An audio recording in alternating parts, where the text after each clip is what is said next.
বাংলাদেশ জাতীয়তাবাদী দল ভাঙ্গা উপজেলা শাখার সাবেক সিনিয়র সহসভাপতি নির্বাচন পরিচালনা কমিটির যুগ্ম আহ্বায়ক আব্দুল মতিন রাজু। সংবাদ উপস্থাপিকা শারমিন মনিরকে আসন গ্রহণ করার জন্য বিনীতভাবে অনুরোধ করছি। আমার নেতাকে আমি আশ্বস্ত করতে চাই, 7টি কেন্দ্র আছে, 7টি কেন্দ্রে একটা ব্যাপক ভোটে আমরা ফাঁস খাবো।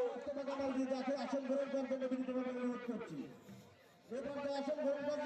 অন্যতম সদস্য দেশ বেগম খালেদা জিয়া মনোনীত জনাব তারেক রহমান মনোনীত ধানের শীষ মতো প্রার্থী। ভাইয়ের ভয় নাই, রাজপথ ছাড়ি নাই, তুইন ভাই এগিয়ে চলো, আমরা আছি তোমার সাথে। ভোট দিব কিসে ধানের শীষে। আমাদের এলাকাতে রাস্তাঘাট কি রাস্তায় বোঝা যায়? এত খারাপ রাস্তাঘাট তো বাংলাদেশে কোথাও নেই। আছে? আমাদের ট্যাক্সের টাকা নিয়ে তো গত সরকার অন্য জায়গায় চলে গেছে।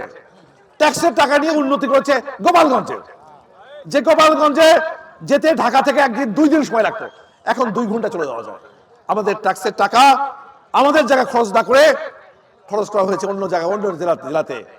আমি আপনাদের কথা দিচ্ছি, বিএনপি যদি আল্লাহর রহমতে ক্ষমতা আসে, বিএনপি আমি যদি আপনাদের ভোটে এখানে এমপি হতে পারি, এখানকার ট্যাক্সের টাকা তো এখানে খরচ করা হবে। অন্য জায়গার টাকা ছিনতাই করে হলে আমি এখানে খরচ করবো, শিওর থাকেন আপনি। জোর জুলুম করে হলেও অন্য এলাকার ট্যাক্সের টাকা নিয়ে এসে এখানে খরচ করবে, কারণ আমাদের মধ্যে অন্যায় করা হয়েছে। আমরা সেই অন্যায়ের ক্ষতিপূরণ চাই, তাই না? আমরা হিসাব করব 17 বছরে আমাদের কত ট্যাক্সের টাকা অন্যরা খরচ করেছে। আমরা সরকারকে বাধ্য করব ওই ট্যাক্সের টাকা ফেরত দিতে। আবার আমাদের রাস্তা হবে, ব্রিজ হবে, কালভার্ট হবে, সব হবে, আমাদের হবে বাংলাদেশের অন্যতম একটা উন্নত এলাকা ইনশাআল্লাহ।